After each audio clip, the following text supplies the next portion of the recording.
ಅಂದರೆ ನಾವು ಆಗೆಲ್ಲ ಸ್ಕೂಲಲ್ಲಿ ಪದ್ಯ ಇತ್ತು, ತಿರುಕನು ಅರುವ ಊರ ಮುಂದೆ ಮರುಕು ಧರ್ಮ ಶಾಲೆಯಲ್ಲಿ ಹೊರಗಿರುತ್ತಲೊಂದು ಕನಸ ಕಂಡನಂತಾನೆ ಅಂತ.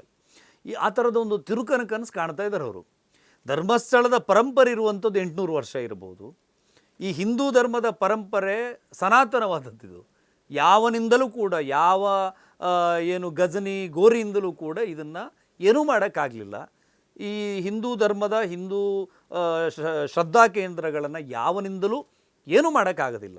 ಯಾಕಂದರೆ ಕಾಲದಿಂದ ಕಾಲಕ್ಕೆ ಶಿವಾಜಿ ಅಂಥವರು ಬೇರೆ ಬೇರೆ ರೂಪದಲ್ಲಿ ಸಂಘಟನಾ ಶಕ್ತಿಯಾಗಿ ಹೊರಹೊಮ್ಮುತ್ತಾರೆ. ಇವತ್ತು ಹಿಂದೂ ಸಂಘಟನೆಗಳು ಗಟ್ಟಿಯಾಗಿ ಧರ್ಮಸ್ಥಳದ ಪರವಾಗಿ ನಿಂತಿವೆ.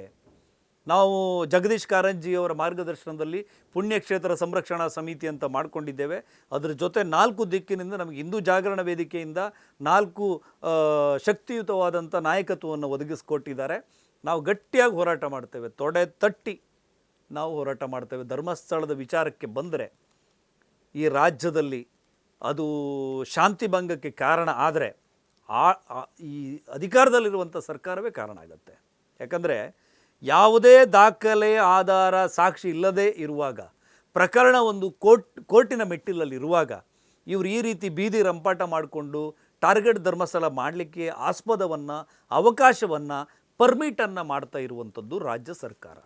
ಹಾಗಾಗಿ ನಾಳೆ ದಿವಸ ನಾವು ಬೀದಿಗಿಳಿದ್ರೆ ಇವರ ಏನು ಸುಳ್ಳು ಅಭಿಯಾನದ ವಿರುದ್ಧ ಸತ್ಯದ ಅಭಿಯಾನವನ್ನು ನಾವು ಮಾಡಿದಾಗ ಯಾರಾದರೂ ತಡಿಲಿಕ್ಕೆ ಬಂದರೆ, ಒಂದು ಸಂಘರ್ಷ ಸೃಷ್ಟಿಯಾದರೆ ಅದಕ್ಕೆ ರಾಜ್ಯ ಸರ್ಕಾರ ಕಾರಣ ಆಗುತ್ತೆ.